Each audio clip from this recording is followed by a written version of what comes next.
Mas você não acredita em hipnose que a pessoa volta para outras vidas? Você acredita nisso ou não? Cara, muita gente questiona isso, mas são teorias. Ninguém consegue comprovar nada.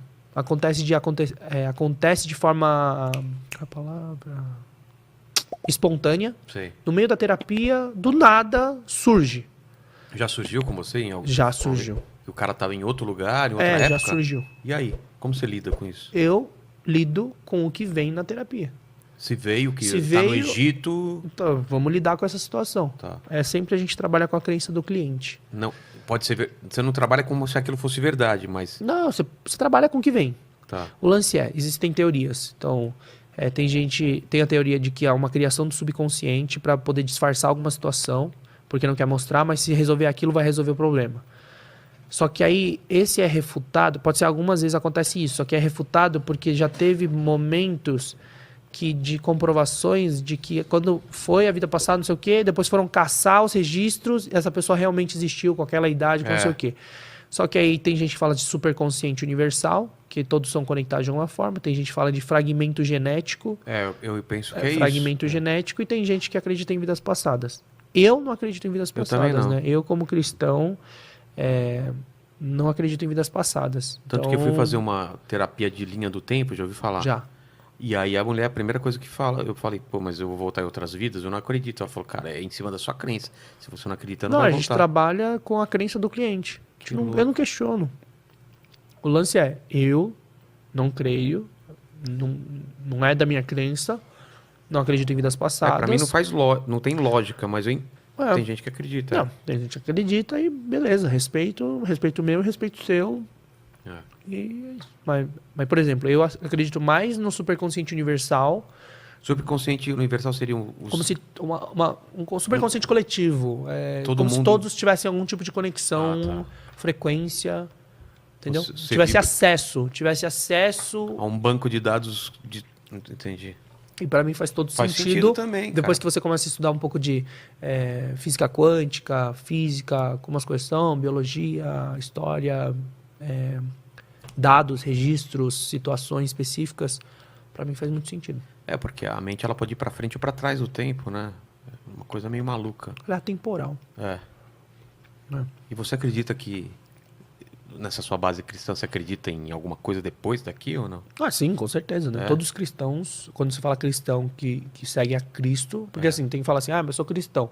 Tá, mas você é de católico, aí tem, né? É de católico, é de evangélico, dos evangélicos aí sempre querem pegar a bandeira e saber, mas você é da presbiteriana, né? O pentecostal, sétimo dia, batista. Cara, pra mim, tanto faz qualquer coisa. Porque quando você fala cristão, é que você crê em Cristo, Jesus Cristo. Então, Jesus, Filho de Deus, ele morreu pelos nossos pecados, veio para salvar a humanidade e ressuscitou no terceiro dia.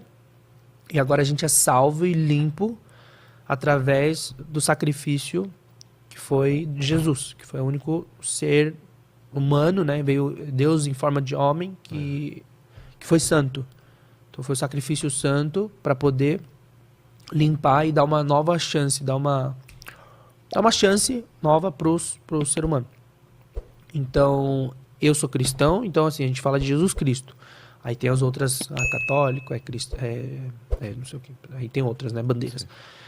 E quem crê em Jesus Cristo e segue a palavra de Deus, a Bíblia como o guia, o norte, a palavra de Deus mesmo, a verdade, na vida pós-morte, né? No paraíso e na vida...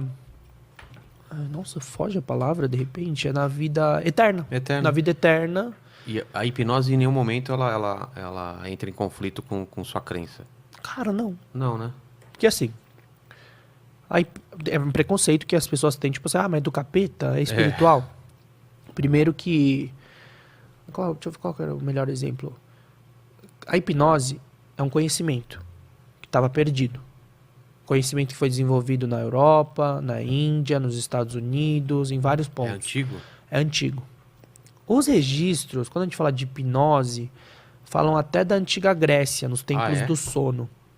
registros de sacerdotes fazendo sugestões, as pessoas melhorando só por causa das palavras.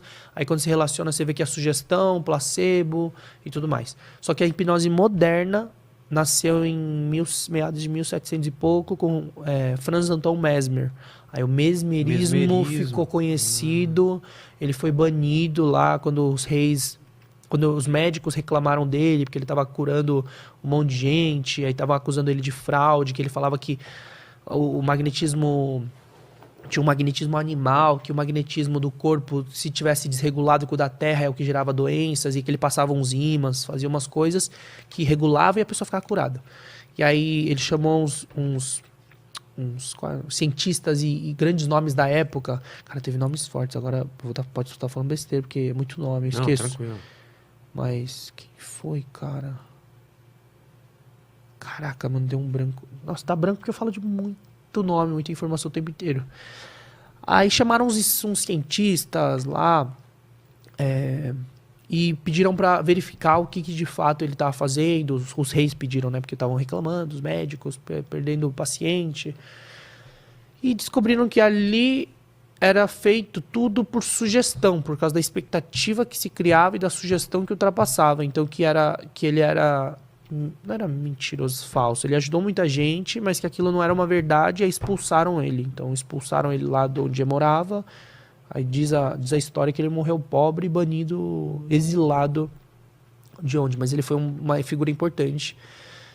E aí foi sendo desenvolvido, aí tem nomes importantes, aí chega no... Putz, tem... Vou pular para James Braid, porque tem alguns nomes que passam, criam, falam de algo. Aí James Braid é quem deu o nome de hipnose. Só que é um nome errado, porque ele acreditava, nas primeiras experiências, ele falava assim, pô, a pessoa dorme. Aí ele pegou Hipnos, que é o deus do sono, e ele falou, pô, hipnoses. E aí popularizou esse nome. E aí depois, nos próprios estudos dele, ele descobriu que a pessoa não dormia, que era um estado de transe, que o transe, as pessoas se assustam, né, quando fala transe, mas o transe do latim transire, é de transitar entre estados de emocionais, relaxamento. Então uma hora você está triste, você fica bravo, fica feliz, isso já é um transe. E aí quando você está muito mais agitado, quando você de repente relaxa, isso é um transe. Aí ele percebeu que a pessoa não dormia e falou, não tem nada a ver com sono, vamos mudar o nome. E aí já era, porque já tinha pegado... É a mesma coisa que eu falasse, não é mais Pyong. Porque Pyong era um apelido, na época do Silvio Santos, eu coloquei, agora vamos mudar. Sei lá, vou mudar meu nome artístico. E aí não deu, porque já estava popularizado hipnose, e aí fica com esse nome místico, Hipnos, Deus do sono, sendo que todo mundo que estuda hoje sabe que a pessoa não dorme. E a James Braid, aí teve o James Isdale, que criou descobriu um estado diferente, onde ele conseguia fazer cirurgias de amputar a perna, braço, só com a hipnose. A pessoa não sentia dor, sem anestesia. Porque não existia anestesia na época. Aí ele foi testando esse estado, aí ficou com o nome dele, estado Isdale. E aí chegou o éter, primeira anestesia, horroroso, muita gente morria ainda. Só que aí ele tinha mais resultado e mais pacientes que sobreviviam através da hipnose do estado Isdale, lá na Índia, em Calcutá, do que com a anestesia. E aí meio que isso foi na Índia, em Calcutá, a maioria do desenvolvimento foi na Europa. Aí teve Dave Elman e Milton Erickson, que são os dois maiores nomes hoje da hipnose. Não hoje, né? Mas o Dave Elman, ele caminhou o que a gente chama de hipnose clássica hoje. E a hipnose ericksoniana de Milton Erickson é outro caminho. A hipnose ericksoniana é mais conversacional, mais maternal. Ela é com metáforas, é indireto e mais lento. A hipnose clássica é direto ao ponto, sugestão direta, fala o que quer, vamos direto à causa. E aí essas duas escolas se separaram. Viveram na mesma época, separaram. Milton Erickson, ele não sabia ensinar para os alunos o que ele fazia. Ele era um gênio. Gênio. As coisas que ele fazia eram absurdas. Só que ele não conseguia replicar para os alunos. Dave Elman, ele conseguia replicar exatamente o que ele fazia e todos os alunos conseguiam ter o mesmo resultado. Aí Dave Elman, ele era locutor de rádio. Ele era advogado. Ele era locutor de rádio. E aí ele começou a estudar, nem era de medicina, saúde, nem nada. Ele formou mais de 10 mil médicos. E aí começou a espalhar a hipnose, treinamentos. Aí ele teve um discípulo chamado Gerald Kine, que é o que eu conheci em 2016, um pouco antes dele falecer. Tipo Albert Einstein da hipnose, sabe? Steve Jobs da hipnose. Sei. Eu conheci ele em 2016. E aí ele faleceu em 2017. Então, Gerald Kine foi o que aumentou, ampliou e conseguiu melhorar a hipnose de Dave Elman. E o Milton Erickson não tem hoje um nome, seja discípulo. Tem a família dele, tem... Acho que é Jeffrey o nome do cara. Tem um cara que toca o instituto dele e tal, mas são duas vertentes. A maioria dos psicólogos, quando fala, eu faço hipnose, quer fazer hipnose, é dessa hipnose ericksoniana que estão falando. Que eu estudei, me aprofundei e mergulhei é na hipnose clássica, direta, com resultados mais rápidos.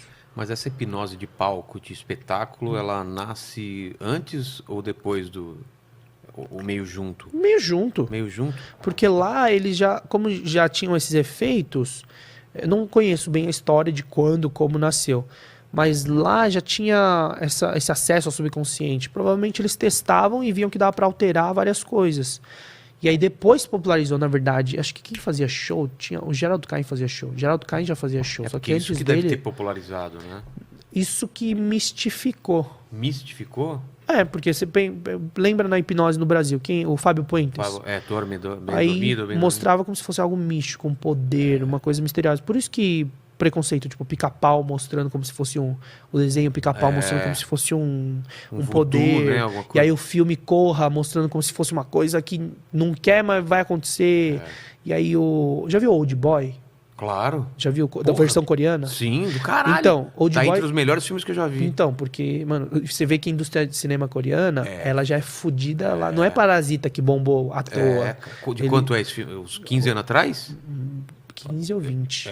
Bom. Old Boy. Old Boy teve versão americana. É uma merda. Mas não se compara. Não. Pra quem não assistiu, procura Old Boy, a versão coreana mesmo. A melhor cena de luta que eu já vi, cara. Cara, é absurdo. É absurdo. Tem hipnose. Tem? Lembra? Lembro. Da mulher que fala que o cara deitou, hipnotizou, aí não vou contar spoiler, porque é chocante o roteiro. É chocante. Não. Imagina. Não. Se ele não assistiu e não sabe da história, não pega spoiler e já vai assistir. Não lê nada sobre. Não leia. Old Boy. E aí... Por que eu tava... tem hipnose lá. E aí vai ver Truque de Mestre. Aí parece... Do nada, o filme moderno, de novo mostrando que a hipnose é assim, ó. Pum! Aí a pessoa... Pum. Eu falo, pô... Não é assim, é um desserviço a hipnose. E por isso que o entretenimento... Eu, por exemplo, tenho maior medo, cara. Então. Mas por exemplo... Ficar preso, não voltar, fazer umas coisas que não quer... Mas não acontece. Esses são os preconceitos básicos que eu tiro as dúvidas antes de fazer um show, antes de fazer uma apresentação, uma palestra. Porque por que eu mostro dessa forma de entretenimento? Para mostrar que funciona com qualquer pessoa e tem um potencial absurdo. Porque eu consigo fazer a pessoa mudar a realidade a ponto de ela enxergar alguma coisa que não tem. Você vai enxergar o Michael Jackson. Pum, coloquei a sugestão no subconsciente porque tá aberto para mim. O cara vê o Michael Jackson. Aí eu falo pro Rodrigo Faro que vai ver o Michael Jackson, tá? Ele vê o Michael Jackson. Aí eu falo pro Celso Portiolli, você não vai enxergar teus filhos. Não enxerga? Aí eu falo, fulano, você vai esquecer teu nome. Mas, por exemplo, eu que tenho medo de ser hipnotizado, eu não vou ser hipnotizado, então. Se você tiver medo e a gente fazer desse jeito, do jeito que tá, e do nada começar o processo, provavelmente você não vai. Agora, se eu te explicar... O Points fez, então, eu não queria... Porque o cara não fazia o processo todo, porque não explicava. Aí não rolou comigo. Tanto que ele passou vergonha lá no Fábio Porchat, né? Ele tentou fazer com o Fábio Porchat, com a Tata Werneck. Fez comigo no Multishow. Então, aí ele fez lá e aí virou piada. Não é assim, né? Não é. Eu antes dos programas eu falo, você quer que eu vá? Beleza. Vamos gravar com o apresentador? Então me dá 2 horas antes.